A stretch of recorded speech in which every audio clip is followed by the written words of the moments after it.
I am Marcus James Dixon with Gold Derby, and we would like to welcome production designer Mark Scruton and set decorator David Morison from Beetlejuice Beetlejuice. Hello to both of you, first of all. Hi there. Hello to you too. Thanks for And having us. yeah, of course. And first things first, gentlemen, I want to ask each of you, how big of a fan were you of the original Beetlejuice from 1988? It's one of my all-time favorites. And secondly, how excited were you to join this highly, highly anticipated sequel? Mark, how about you first? I mean, yeah, I was a huge fan of it. I sort of had it on a VHS. I think classically recorded off the TV when it was on and just sort of watched it until the tape kind of faded and became a bit fuzzy. And it was I think that and but the original Batman were sort of the movies that introduced me to Tim Burton in the first place. So it sort of led me into being a fan of his work. And you dream about getting the call, to do something like this. And we sort of got wind of it when Wednesday was happening in Romania, and we were doing that. And in a very sort of British way, I kept quiet and just politely waited to be asked to see if I'd be involved. And when the call came, it was great. But then you realize, oh, I've actually now got to do this. And I've now got to take something that I loved as a child and try and do it justice and try and take it forward, which is um, marginally terrifying initially, but very exciting at the same time. The small child in you sort of jumping up and down and clapping and cheering. And David? Yeah, same for me. I was hugely excited to be invited to do this. I remember seeing the original, back in the 80s at the cinema. I was a big fan as well. And yeah, very happy to be involved. Mm. Very flattered. And so I'm curious, what were the biggest challenges in first let's talk about the afterlife scenes. Lots of moments took place down there in Beetlejuice. And what was your goals in terms of what the overall look of the afterlife should be? How about you, Mark? I mean, I think obviously the rules had kind of been laid down. The first film was pretty good in setting a set of distinctive looks that we wanted to follow through. There was no way we wanted to change what had made the original film, interesting or memorable, or the design aesthetic of that. And I was very keen to follow that through and make sure it was as true to the original as I could. But obviously we had to try and take it further. We had to, the audiences have changed. It's 30 plus years on. You needed to give people more than that. But so it was a fine line, and we spent a lot of time sort of trying to find the essence of what made those original sets so memorable and so interesting, and then taking them and expanding on it and making it bigger and trying to give each set something new without breaking the mold, I think, which was it. The script was very good at that. You had nice environments. You had the dry cleaners. You had a subway station. You had a sort of 80s actor in a police office. So they gave you nice starting points to build those worlds. And as long as you kept the rules in place from the first one, you were always going to kind of get somewhere near it. But it was a fine line between straying too far down sort of parody and keeping it true to the original, which I think we did. I think, between all of us, it was a team. We were all kind of fans of it. I think everybody on the show wanted to do it justice, and we're very keen to do it justice. So, which And helps. David? I certainly hope we did. Mm. It was a huge joy doing the afterlife. It was a lot of fun. You don't ever get kind of briefs that good. And yeah, hugely enjoyable. And as Mark said, it was clearly defined what it should be. The fact that everything was broken and kind of wonky and angled. Yeah, it was an absolute pleasure to be doing that. I loved Bob's office, all of the Bobs. And you talk about was there anything interesting on the walls or on the desks that we may not have noticed on our first viewing? Well, I mean, the Well, there whole the were whole set actually. was, yeah, Yes, it was a lot of yes. it, wasn't it? We gone. Sorry, after you, Mark. No, no, no. I was going to say, the whole set was meant to be a sort of homage to Glengarrigan and Ross, or those sort of high-powered, high pressure sort of call centers. But then it was also double meaning with the boiler room and the pipes and everything else. But then I think that all the sort of inspirational motifs and sort of mugs and all the office dressing that you put in there, David, was, and Well, yes, but the thing I think that got missed that was really good, I thought, and the guys spent ages doing it, were those clear plastic tubes they put on the pipe. So those message cylinders, yes, you saw it popping out at the end of his desk, but you could have, they made it work, so you could see the journey of that going along the wall. And they had sort of clear sections where you could see it passing through, and it was really, really lovely. And it's a shame that never got seen, but that's that happens so often in our world, doesn't it? It was really well done though. I thought you could follow the whole journey, and it, You the sort of could. we twisted them to look like sort of stalagmites coming down from the ceiling, these sort of tubes and all the pipes and everything else, which looked great. But then you went to town on all the individual desks, didn't you? So every one of the shrinkers had their own pet photographed, and they all had their Yes. little individual. they all I'd had a forgotten pet, about didn't that, they? yes. Including one of them had a dolphin, I seem to remember. And Yeah, there were all sorts of kind of knickknacks from I took inspiration from the offices of all my colleagues. It was a lot of fun, that set. And kind of Beetlejuice's desk itself was a good fun as well. Slightly bigger than the others. That was it. It was a lovely set to do that one. you went out of your way to find every type of wacky telephone we could get our hands on, didn't we? We had sort of And we put one under every a cake period dish. and every time. One of my To Batman. One of my favorite set related jokes was in the cemetery, Charles' headstone was in the shape of a shark fin. And it was just so perfect because he died by getting eaten by a shark. Yes. Yeah, I think that We came went through from a lot of Tim, mutations, didn't it? We went through a lot of we tried all sorts of different ways of trying to get the shark motif into it. We had a big sort of clear block like an aquarium with the shark half in and a half out and all sorts of things. But I think in the end, Tim just boiled it down to the very simple shark shape, but then in this sort of clear acrylic, and he wanted this quite specific 3D image on the front of it of Charles, and which was a bit of a challenge to get that right, wasn't it? Because you trying to get that to read on camera was tricky. But then when it was all underlit at night, when Delia's performing her ritual around it, it sort of paid off, I thought. Yeah.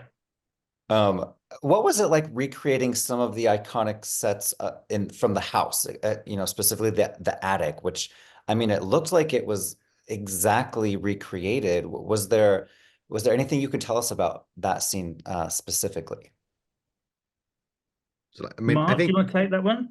yeah, well, I think I'm glad you're saying it looked identical because it was meant to be as close as we could get it. We sort of studied it a lot to get the details right. We knew this film was going to be studied by the fans, and if we, put a foot out of place, it was going to be picked on, and we didn't want that, and we wanted to make it, personally, it was a joy to get that set, and just make it a huge homage to the original and make sure it was as close as we could get it. We studied the film. We had some of the original blueprints, I think, to remember, but not all of them. So we had to sort of figure out the space just by watching the film. I put a book together of screen grabs of almost every frame so we could go through and pick it apart. But it was good. I think even the net curtains we had printed, didn't we, to make sure they matched. And yeah, we did. We couldn't find any to match, so we ended up printing them.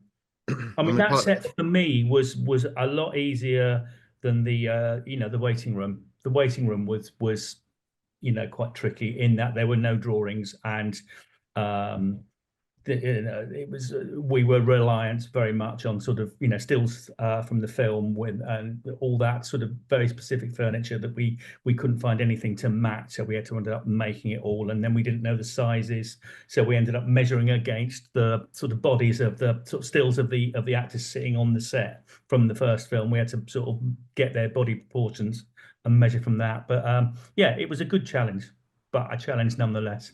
I think for the whole film, anything we were recreating, we were sort of slightly victims of the fact that in the first film, a lot of the stuff obviously had come from thrift stores or sort of antique shops and things like that. And the chances of ever finding those props again was next to zero. So most of the time we were either making them from scratch as model makes or desperately trying to find. Occasionally we hit lucky. We found a few bits, didn't we? I think that were obviously the same items, but most of the time we had to make it just to make it. Indeed. Obviously the model being the biggest one of that. The model was built meticulously from scratch by, it was all handmade because it needed to feel handmade because you're going to be in amongst it. So everything had to be made as if the Maitlands had built it themselves, and you wanted that handmade feel. But it was that on its own was probably as big a job as any of the other bigger sets we did.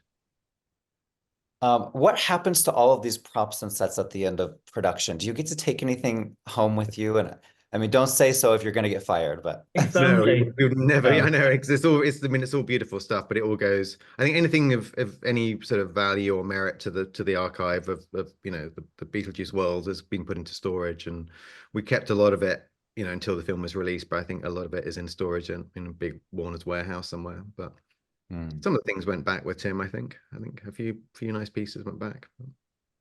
Yeah, David, I'll nothing come to with you. us though. What's that? Nothing with us, sadly. Much as I'd have loved to. No, more than my job was worth.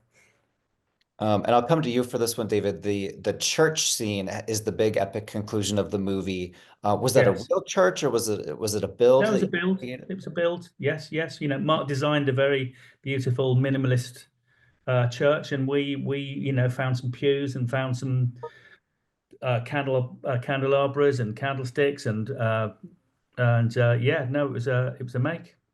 That beautiful, what is you all that sort of beautiful modernist, um, the altar and everything, didn't you? And the Yes, press, we found the that. Yeah, I mean, hymnals, I yes, thought.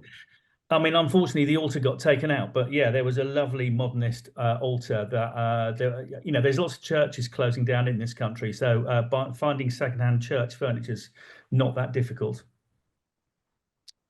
Working with Michael Keaton, I mean, tell us what that was like. From just the viewer's perspective, he was Beetlejuice 100%, just like he was 30 years ago. Mark, tell us about what he was like on set. It's quite alarming when he turned up the first day, and it was like he'd never been away. It was, I think the whole crew was sort of taken aback. It was like exactly the same Beetlejuice walking onto the set, and it was great. I think they just ran with it. Him and Tim, they were picking up where they left off really, and I think they were riffing off each other, and we just stepped back and let watch the show. It was great.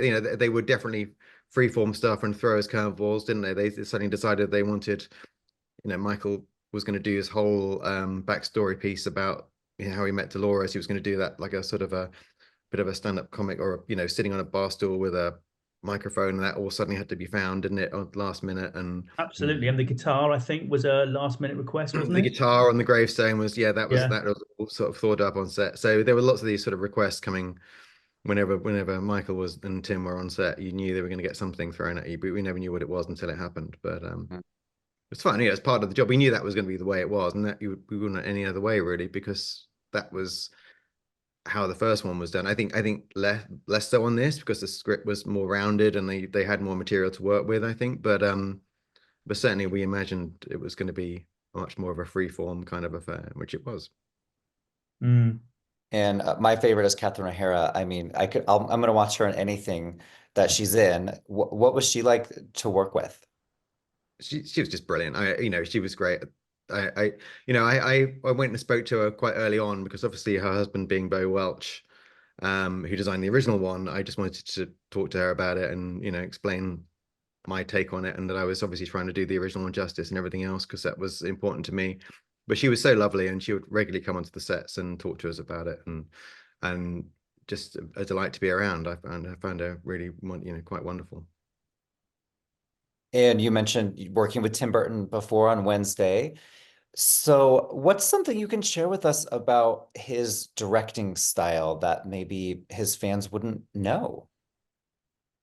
That's an interesting question. I mean, I think the thing with Tim is, all the prep and all the work you do to get to the point where he turns up on set is one thing, but then when he gets onto set, he's going to turn it into something better than you expected, and you won't know necessarily what that's going to be, because when he gets on the ground, and he'll take in the environment, he'll look at the things, and sometimes it'll throw you completely off kilter, or suddenly you'll go, actually, this bit that I thought was going to be important isn't actually where my focus is going to be. He's going to spin the whole scene over somewhere else, or work with the actors, like I was saying with Michael Keaton. He'll craft the scene there and then in front of you, and it might not be what you expected, but it'll always be better than you thought, and it'll be probably something different than you thought. And all the prep in the world, you can't get that out of him until he's on set. It's being in the moment, I think, that makes him what he is. No matter, his brain sort of has to be in that environment, which is why we build the environments as complete as we can. He's not the happiest person when you give him a blue screen and a piece of scenery to work with. He wants the environment because he fires off that, and I think that's the fun bit of it, actually, seeing what comes out, because it's always something better than you thought. That reminds me, I talked to the makeup and hair folks, and they were all about practical. Everything had to be practical from Yes. the what they were wearing and how they looked. David, did you have anything to add? Well, no, I was just going to say that we did fall into that trap ourselves. I put a couple of things onto the set that didn't work, and of course, Tim wanted them working. We had in the boiler room, we had the what you call it, so, the water dispenser that was it was bought on eBay, I think, hadn't been operated in 40 years. And suddenly we had to, the prop guys had to make it work so it could dispense water. And they And did it had it. to bubble on cue, didn't it? It had to send It bubbles did. up exactly Yeah. the right moment and all those things. But again, that's the sort of freeform nature of it, isn't it? But Yeah, it's absolutely. And the same with the coffee machine in the break room. That was never supposed to. That was a hired prop that again didn't work, but the guys very cleverly made it work over a coffee break for the crew. They got it going.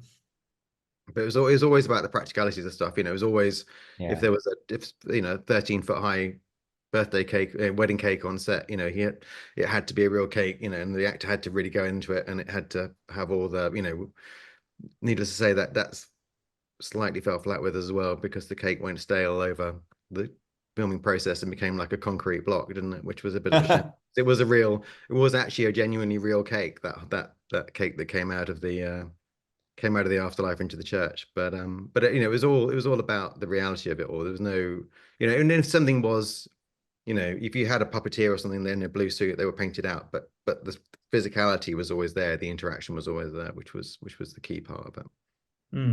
And before we go, I just would love to know, what was your favorite moment working on this movie? Something that, 30 years from now, you'll look back on and go, I can't believe I pulled that set off, or that scene off. David, how about you?